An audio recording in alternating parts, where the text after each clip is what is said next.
Hello guys, welcome back to my channel. അപ്പം നമ്മൾ ഇന്നൊരു എക്സ്പെരിമെന്റ് ആണ് ചെയ്യാൻ പോണത്. ആസിഡിനെയും ബേസിനെയും തിരിച്ചറിയാൻ ഒരു എക്സ്പെരിമെന്റ്.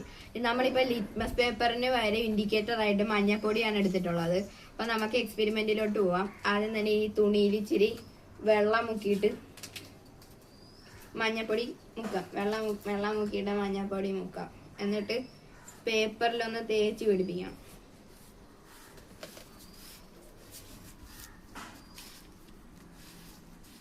പേപ്പർ കീറിപ്പോയിരുന്നാൽ മതിയായിരുന്നു.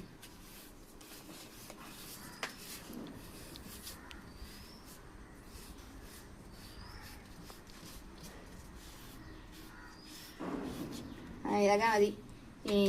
ഇനി ഇത് ഇച്ചിരി നേരം ഒന്ന് ഉണങ്ങാൻ വെക്കാം. അപ്പോഴത്തേക്ക് നമ്മൾ ഈ വെള്ളത്തിൻ്റെ അകത്ത് ഇച്ചിരി സോപ്പ് പൊടി കലക്കി എടുക്കണം.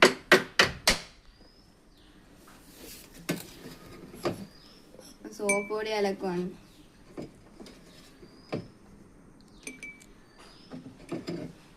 ഇച്ചിരി കൂടുതലിടണം.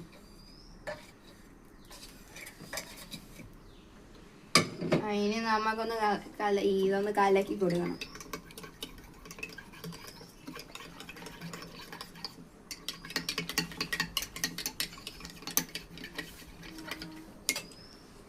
ഗൈസ്, കലക്കി ഒരുവിധം മിക്സായി വന്നിട്ടുണ്ട്. ഇതുപോലത്തെ ഒരു വൈറ്റ് കളറി വരണം. അപ്പൊ നമ്മളൊരു ബഡ്സ് എടുത്ത് ഇതിൽ മുക്കണം. മുക്കിയിട്ട് ഈ മഞ്ഞപ്പൊടി പേപ്പറിൽ വരച്ചു കൊടുക്കുമ്പോൾ റെഡ് ആവും.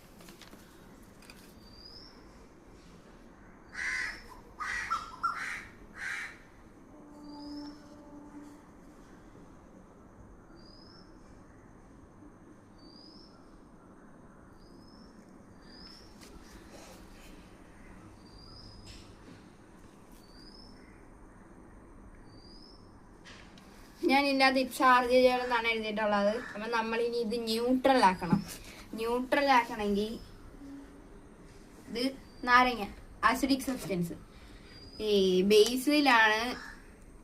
സോപ്പ് പൊടി ഒരു ബേസ് സബ്സ്റ്റൻസ് ആണ്. ബേസ് സബ്സ്റ്റൻസിൽ മഞ്ഞപ്പൊടി റെഡ് കളറാവും. ഈ ആസിഡിൽ ചേഞ്ച് ഒന്നും വരത്തില്ല. നമ്മൾ ഇതിൻ്റെ അകത്ത് ന്യൂട്രൽ ആക്കാൻ പോകണം. ഈ ബേസ് കൂടുതലാണെങ്കിൽ ആസിഡ് ഇച്ചിരി ആഡ് ചെയ്താൽ ന്യൂട്രൽ ആവും. അപ്പം സാധനം ന്യൂട്രൽ ആയിട്ടുണ്ട്. ഇനി നിങ്ങൾക്ക് അത് കാണാൻ പറ്റുമെന്ന് അറിയത്തില്ല. എനിക്ക് കാണാൻ പറ്റുന്നുണ്ട്.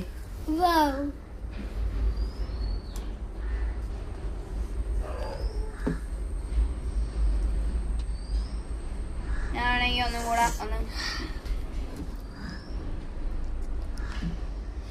കാണിച്ചു തരാം.